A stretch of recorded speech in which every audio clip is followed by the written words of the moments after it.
the A500, an iconic machine and the best-selling Amiga, and part of this was down to the bundles that they released. And so today I'm going to do something a little different, as we check out the Amiga 500 bundles. And welcome to Goldfish on Games. For this video, we're going to be looking at the ones released in the UK between 1989 and 1991, and those mostly aimed at the home gaming market, and as such there are 4 that we're going to be looking at. Cartoon classics, screen gems, the flight of fantasy, and obviously the Batman pack. Now I don't think there's any really bad bundles here, but there were ones that were better than others, and so in last place I've gone with Screen Gems. This was released in late 1990, and it was launched as a replacement for the Flights pack, and from what I can tell, this was on the market a little bit longer than that one. At 4 games, it had the most titles of any that we'll see today, and this one is obviously themed around film tie-ins, or at least film-styled games. And we start with Nightbreed, the interactive movie. This is based on the movie of the same name, which I've never watched, and up to this point I'd never played the game either. And I have to say this is a bit of an odd one. It feels like a series of events that I'm guessing is retelling the story of the film, and it's basically a linear game dressed up to look more interactive than it actually is. Head off that track in any way and you're most likely to get a game over. One of the slower and more annoying parts is the driving, as you'll have to drive everywhere in the game. I doubt this was in the film because you can't even take the direct route to get to where you want to go, as there's roadblocks that will get in your way. And you'll have to deal with some of the mini games like having to outrun the Night Walker. So you've better read up on the manual before playing or you'll have no idea what it is you need to do. Overall, it looks nice enough, but the gameplay parts really aren't holding it all together, and it does not feel like a great game to show off your brand new computer. And neither does Back to the Future 2.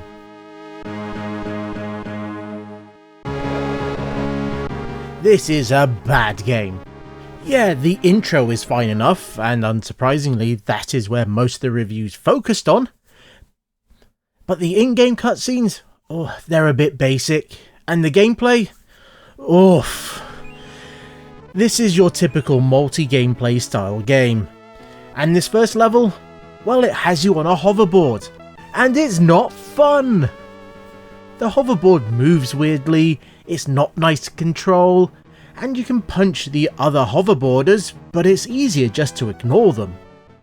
And while you're doing all this, there's collect-em-ups that you can get that might speed you up or give you more health. And to be honest, the fanciest thing that this does is it will change direction every so often. It's still got the same controls and same problems.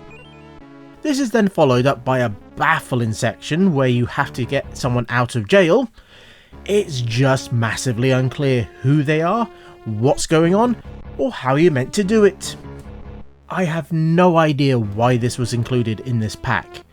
The best review of it gave it 75%, and the reviewer was being very kind to this title, as this game is just awful and it should never have been in this pack. The third movie license is Days of Thunder, a 3D racing game, and another game based on a movie I've not seen. And once we get past this barely legible main menu, we get to qualify on an empty track. And this looks nice enough. The car physics seems decent enough, even if you do have to deal with the gears, but it feels so slow. Now I get it, at the time, if you stack this up against the 8-bits, this would have been very impressive. But there were other 3D racing games at the time that would have been far more enjoyable. Now you can help things by reducing the detail, as it becomes much faster, but you will still get slowdown when you get into the race proper, as it has to draw the other cars.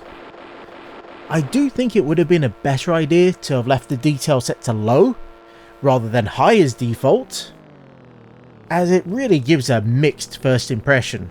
It looks great, but runs slowly.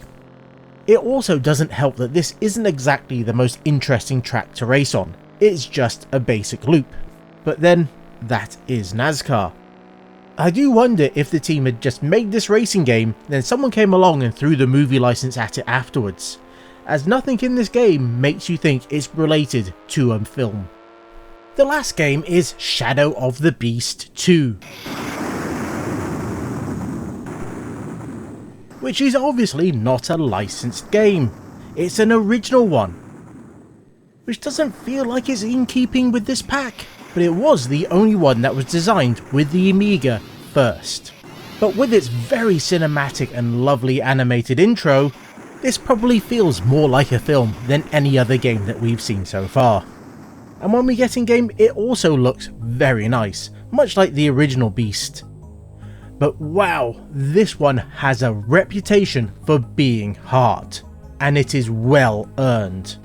You'll get attacked from all directions as soon as you start to move around. And if I remember rightly, you aren't meant to head right, like most platformers at the time, but left.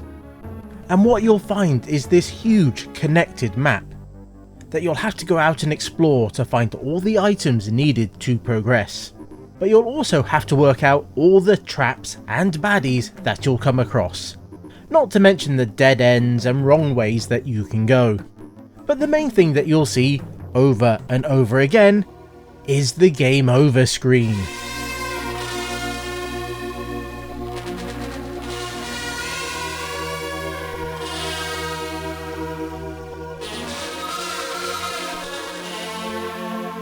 Wow, it has an amazing bit of music and feels very moody, but I can't think of any other game that would give you an option of disabling it.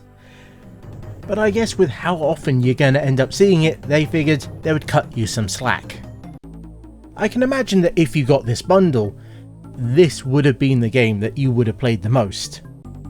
And that might have given you the time and ability to grind it out and finally finish it. But I'm not sure I've ever gotten anywhere close with it. And with every Amiga bundle, it also had to come with a copy of Deluxe Paint. I'd be amazed if EA sold any copies to the home users. It's a classic bitmap style art package that you can run at a number of different resolutions and colour counts. And to make it easier to show off, they included a disc full of artwork. And there's some examples of how developers might use it to build art assets for games, but it also has some cool features like colour cycling, and they had to include a few images to show you how it worked. And due to the Amiga having a mouse bundled with it, you can just boot this up and get going with it right away. It might have been one of the best showcases of the mouse and the Amiga that I can think of. Movie licenses at the time were starting to not get the best rep. It feels like they wanted to try and recreate the success of the Batman pack, but couldn't find anything anywhere near as popular. And outside of Shadow of the Beast 2, none of these games reviewed all that well. It feels like a very poorly thought out package all in all. In third place is the Flight of Fantasy pack, that was released in 1990. This one, of all the ones that we'll see, doesn't seem to get talked about too much, as it came off the heels of the massively popular Batman pack. And from what I can tell, wasn't really on the market all that long. But I have to say, I do like that box art. They included 3 games in the pack, and first up is Rainbow Islands. This is the sequel to Bubble Bobble, and easily the most well-known game in this bundle. The goal, if you don't know, is to make your way to the top of the screen, using rainbows that you throw out. These are bridges that you can walk across. It's also your main weapon against the critters that are running around. They can also be upgraded so you can fire 2 and then 3 archers in a single go, and you can even speed them up so they fire out quicker. The rainbows themselves won't stick around too long, so you'll need to use them quickly. You'll also need to be careful while jumping on them, as it will break them. but it can be useful as the falling parts will take out enemies and collect items. This was one of the best arcade ports on the Amiga as it's so well done, and it showed up in budget releases and packs for years after its release. As you have bosses that you go up against, multiple worlds to complete, it's an amazing title.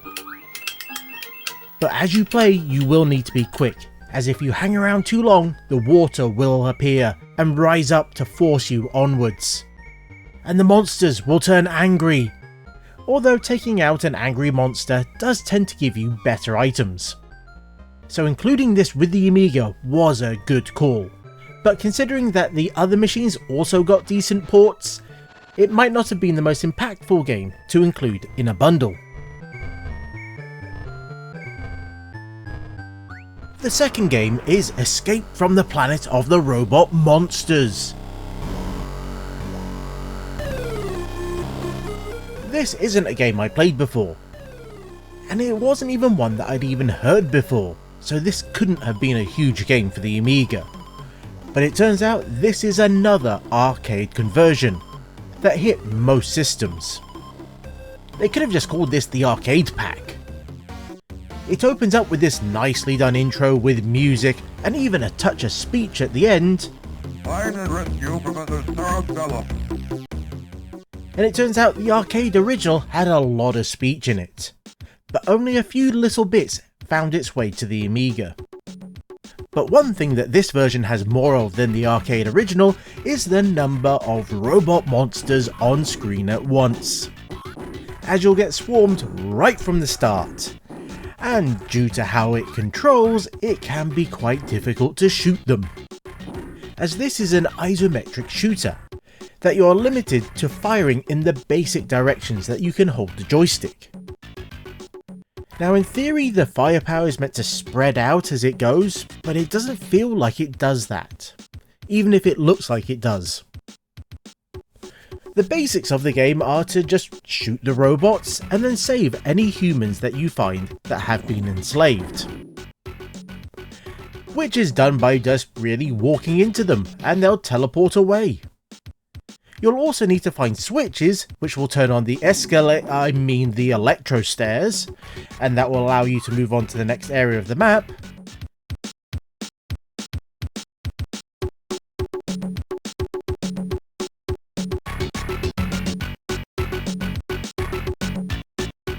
And overall, it's not a bad game, but it's not a great one either. And it feels a little odd seeing a game published by Atari's Tengen studio in an Amiga bundle. Last, and amazingly not an arcade conversion, is F29 Retaliator. Now anyone that's watched any of my cover disc series will know that I am not great with flight sims. So let's see how we get on with this one. And I do like this interface, it is quite cool.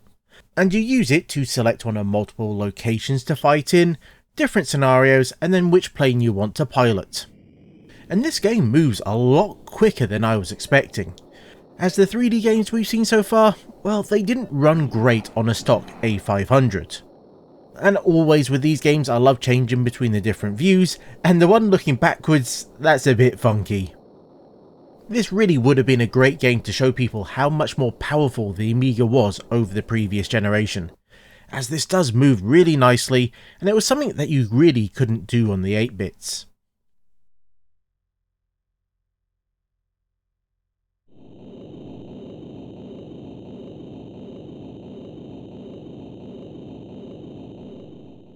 It possibly might not have stacked up against the PCs of the time, but at the price point that the 500 launched at, I don't think many other machines could have topped it. And so while this isn't a game for me, I think this is a great inclusion for this bundle. So overall, not a bad bundle. The box art looked great, and the games, while a bit of an odd bunch, being mostly arcade ports, weren't the worst that we have ever seen, even if one of them is a bit of an obscure one. But I think trying to include a bit of everything for everyone might not have been the best approach. Now, something that was interesting with these bundles was that you rarely got a full-sized box of the game. Instead, you got these smaller ones, although they did use a range of packaging. Like, there was 2 different styles of plastic boxes, and I think this one might even be a double cassette box. The Cartoon Classics pack got these little cardboard ones that I feel might be a smaller version of the full-sized boxes, down to the fact it has the screenshots on the back. And yes, these ones have been used quite a bit over the years. Batman even got its own unique box, which just shows how important it was, and if we open it up there's a Batman sticker inside. For some of the games, this might have meant that the manual was cut down.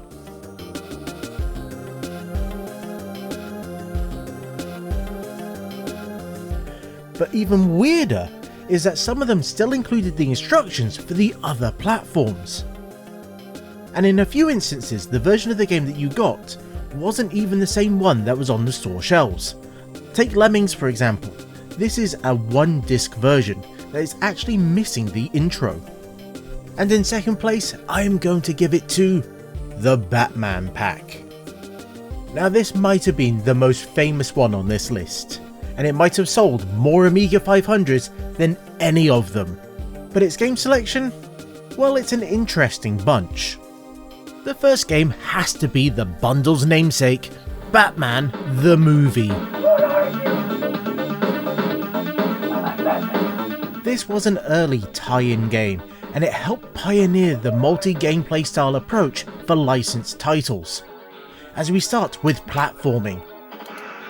That might also have been where most people started and ended with this game, as it's a brutal first level to start a game on.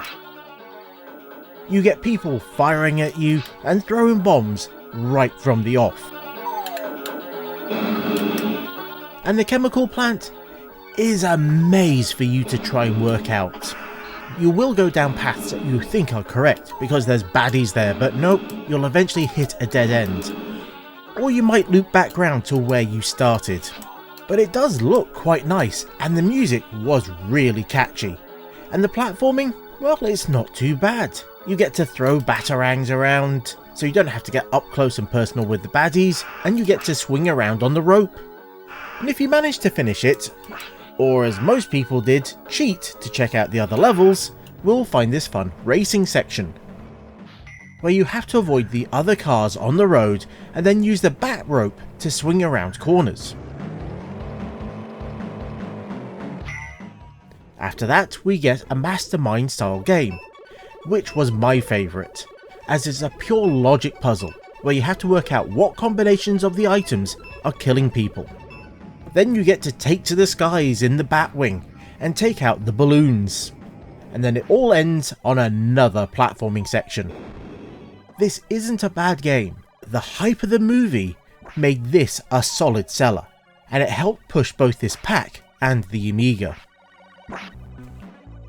The second game is The New Zealand Story.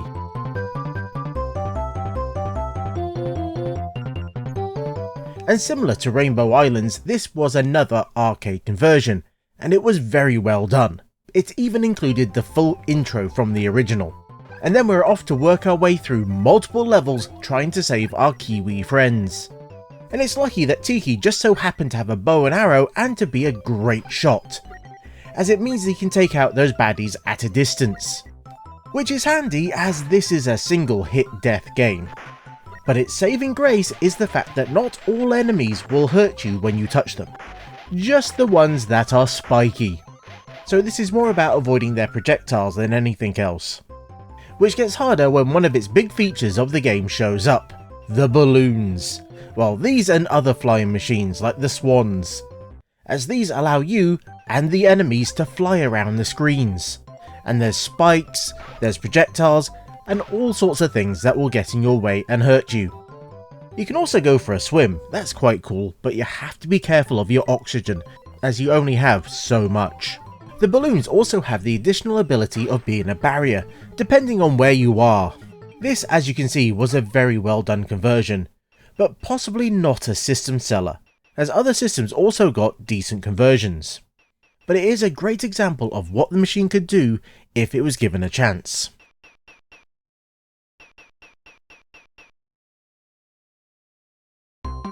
The last included game is a bit of an odd one after the previous two, as it's FA18 Interceptor. I guess someone at Commodore was a big fan of flight sims. The menu is a little basic, but it does let us run a demo mode that plays much better than anything that I could do. And it shows off the game really well, even if it is a little choppy. But it's not the worst game that we've seen today. And there are a number of options, as we have free flight, so you don't have to deal with enemies, or there's a training mode that you'll have to do to get a hang of the controls before you can unlock the rest of the game.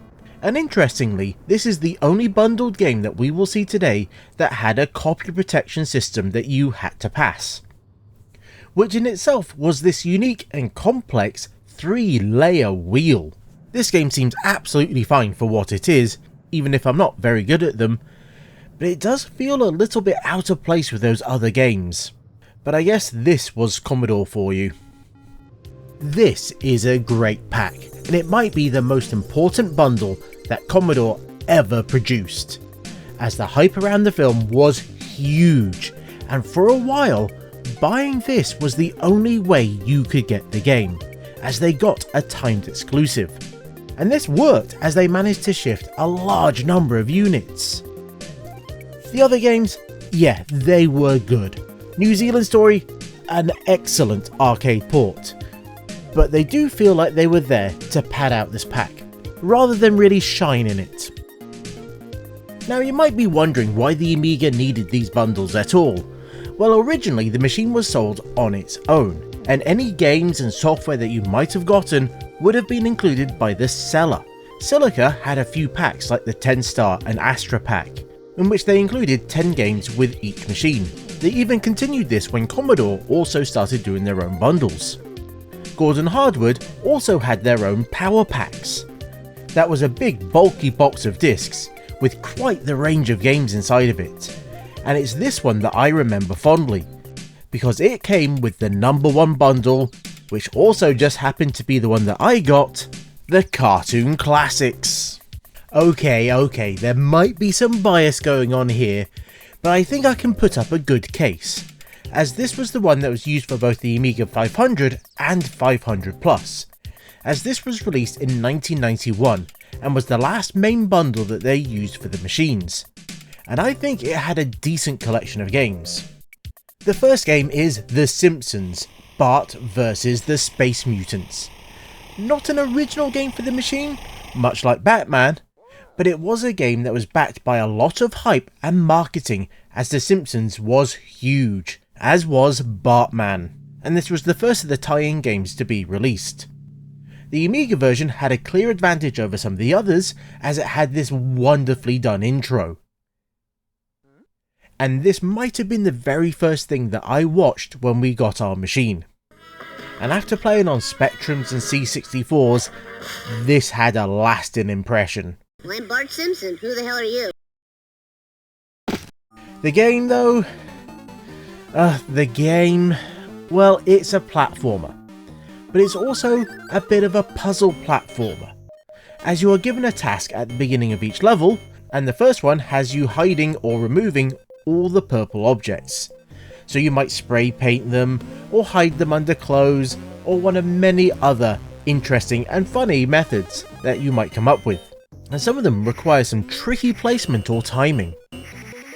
It's actually quite a clever game, but it's also not the easiest, as it takes time to work out how to get rid of some of the items, as it's not always obvious.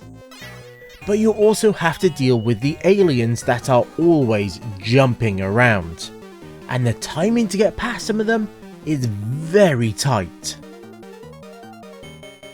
Also, while you're doing this, you'll have to use your sunglasses to find the aliens that are disguised as humans.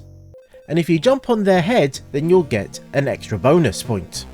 And also some help when you eventually make it to the boss. If you make it to the boss.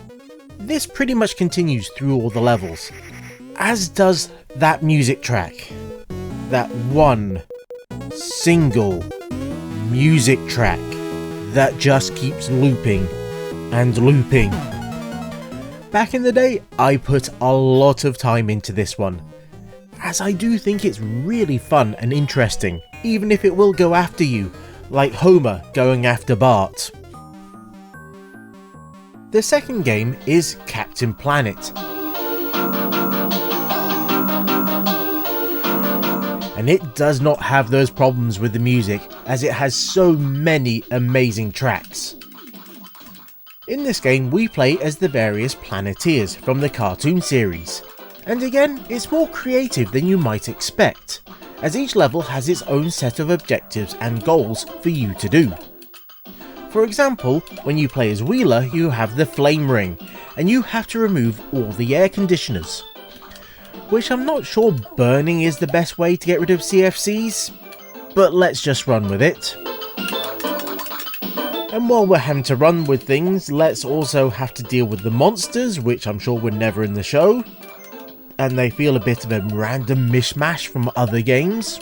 But in this colourful world, it sort of works. But what is cool is that when you take out a baddie, a small version of them will follow you around, and it acts like a score multiplier. Even if the score really isn't all that important, it is a neat feature. What's also a neat feature is the balloon. So if you're falling, you can press the fire button, you'll be pulled back to the last solid bit of ground that you were on, but you'll lose your score multipliers. Not that that's the worst thing to happen. Eventually you will get to fly the geocopter, and then you get to take out some balloons that are directly attacking the ozone layer, and then you'll have to patch it up so the polar bears can make it to the North Pole. Yes, this doesn't make a whole lot of sense, and yes, the controls aren't always responsive, but this is a really fun game, and it does take a lot of trial and error and learning of the game to actually work out what it is you need to do. But to this day, I will stand by this title, as I think it looks good, it sounds amazing, and it was actually very creative. And the last game, but easily the best, was Lemmings. And yep, this is definitely the best game that we will see this episode. And really, this should have been called the Lemmings Bundle. But I feel that the Simpsons game might have been pushed more due to its advertising and just general marketing of the Bartman craze that was in full swing at the time. This, from what we've already seen, was a bit of a rushed game for this bundle, as it came on a single disc and it misses the intro. Not the most important thing to lose, as the rest of the game is here, and what an amazing game it is. Now I'm sure everyone knows Lemmings, and why it is so good, but for the 5 of you who haven't a clue, this is a puzzle game where you have to work out how to get your lemmings from their entrance to the exit. This is done through a number of different abilities that are rationed out depending on the level. And as you progress, you'll find traps and drops and all sorts of things that will get in your way. This is a perfect Amiga game, as it looks nice, it sounds awesome, and it plays best with a mouse. This was a family favourite game when we got our Amiga, as it didn't require fast reflexes, for the most part. It just needed you to work out how to complete the level. And with the huge number of levels, this would have kept you going for ages. And on top of everything else we've seen, this pack also included the latest version of D-Paint number 3. This introduced a number of new features, but its headline item was animation.